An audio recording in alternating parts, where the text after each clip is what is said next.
So I was playing this game, and it's this roguelike experience. You keep using that word. I do not think it means what you think it means.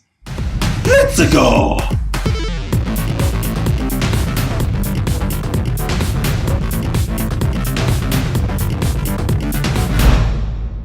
You probably hear the word roguelike talked about as a genre describing games that are thrown around. Generally hard. That's probably the impression that you get if you're not super familiar with this. It means so much more than that. So watch this video and learn more about roguelike than you wish you ever knew before. Mm-hmm. So it's actually a game. They're saying that this game is like this old game called Rogue. Mm-hmm. So I looked it up. I watched some gameplay footage. I got some information. It's very interesting. Rogue is also known as Rogue Exploring the Dungeons of Doom. So it was a 1980 dungeon crawler, and it was on the computer and Commodore and all kinds Atari and stuff. I didn't know it was an Atari game. Yeah, I just thought it was a computer game. Atari, all kinds of other computer platforms. So it was originally free, like you know how me and you would get like Minesweeper or something like that for free. Good old Minesweeper. Well, people older than us, they got Rogue for free, and it was well received. It still makes like top 10 computer influential lists like that and stuff. Absolutely. So let's talk about the game and then what it was like and what tendencies carry on over to other roguelikes. Yes. It was a text game. You played as an @ symbol. Yeah, you're this little @ symbol going around the computer. This is how the graphics were. Yeah. Back in the day, it was just text. Right. Things didn't have shapes. They were letters, stay away from that.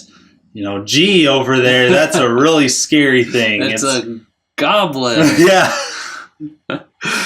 So you had to use your imagination back in the day. Now, I was kind of taken aback by that because I never played like this game. If you've seen ASCII art that you thought, wow, that really actually looks like a picture. Well, this game was made with ASCII characters, and I've never played a game like that. And when I hear text-based adventure or whatever, I always think like you type in what you do, but I didn't know they actually made games using like keyboard characters. That really surprised me. And that's not necessarily a roguelike tendency. No, that has not carried on as much. The objective of Rogue was you're exploring dungeons searching for an amulet. And now, here come the tendencies that you'll find. Turn-based, procedurally generated levels. So that means everyone's trip through games are different. Completely unique. Yeah. And permadeath. Yes, permadeath is the big one there. That is the one that basically defines the roguelike genre now. Yeah. When you say roguelike, think permadeath or some form of that. So that means a game where you're like trying to get a high score or something, right? Or maybe try to get to the end without dying? Yeah.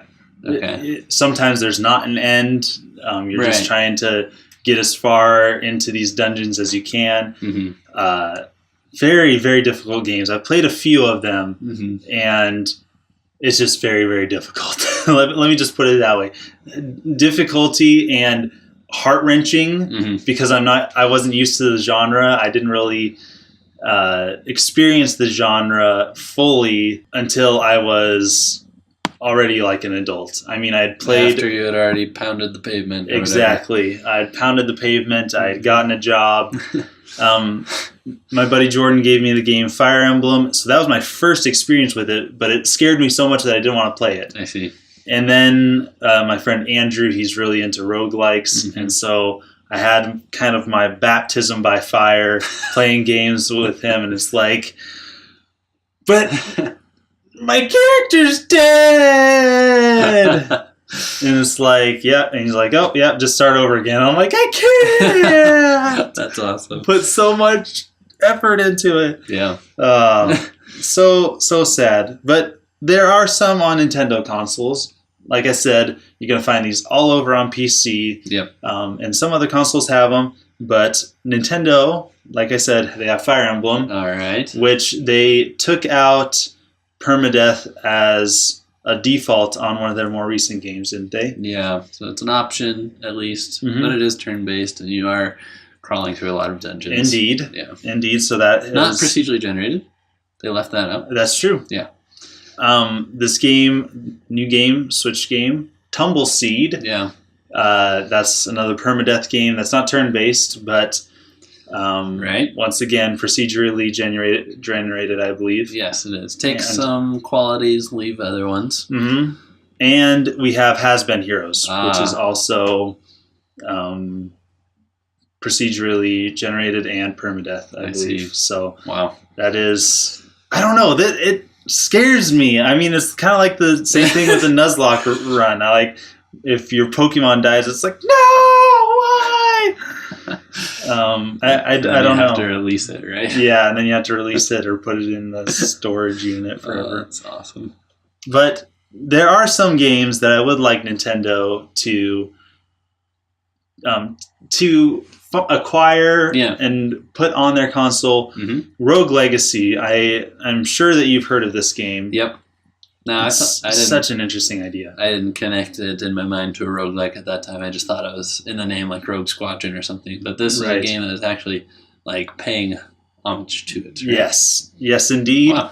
And it's a game, if you're not familiar with it, you start with a character and he has these certain attributes. Mm-hmm. And when you die, the dungeon, once again, procedurally generated, so you have to start everything over again. Yeah. New castle. And a new character, which has certain genetic similarities to your previous character. I like that. But it might be different. Like the son of your hero might be colorblind, and so everything is black and white, or That's pretty cool. dyslexic, and everything that you read is backwards in some way, shape, or form. Love it. It's very, very fun. I've played a little bit. Once again, very heartbreaking when you die, Mm-hmm. which can be very, very easy. And then another game, I don't know how much you've heard of FTL, Faster Than Light. Yeah. It's a game where you have a spaceship and your goal is to make it across the galaxy to defeat this alien spaceship. I think you've told me of this because you have it, right? Yes. On Steam. I have played this for hours and hours, and I still haven't beat it. People are like, yeah, it's really easy. And it's like, I don't know if there's things that I'm not doing Yeah, you're that make it probably difficult. forgetting your missile button or something. I probably am, honestly. The missiles are things that scare me because they're ammo-based. But I've made it all the way to the final boss ship, and I thought I destroyed it, but it just broke apart. And then I had to go and try and fight against it again, and that's when I died. Oh my goodness. And it's like, "Gah!"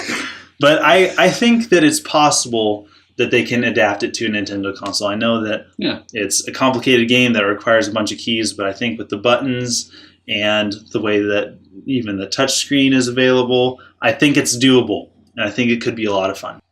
Thumbs up, everybody. Give a thumbs up to your screen, and we'll partake in this moment together. Yes. Thanks for watching, and thanks for being a part of the crew. And also, don't forget to check out our website, www.twobuttoncrew.com, where we have content every single day of the year. I think we just renewed our domain, our hosting and stuff. We just paid for this, so don't let our money go in vain. Check it out. We'll see you guys next time. Signing out.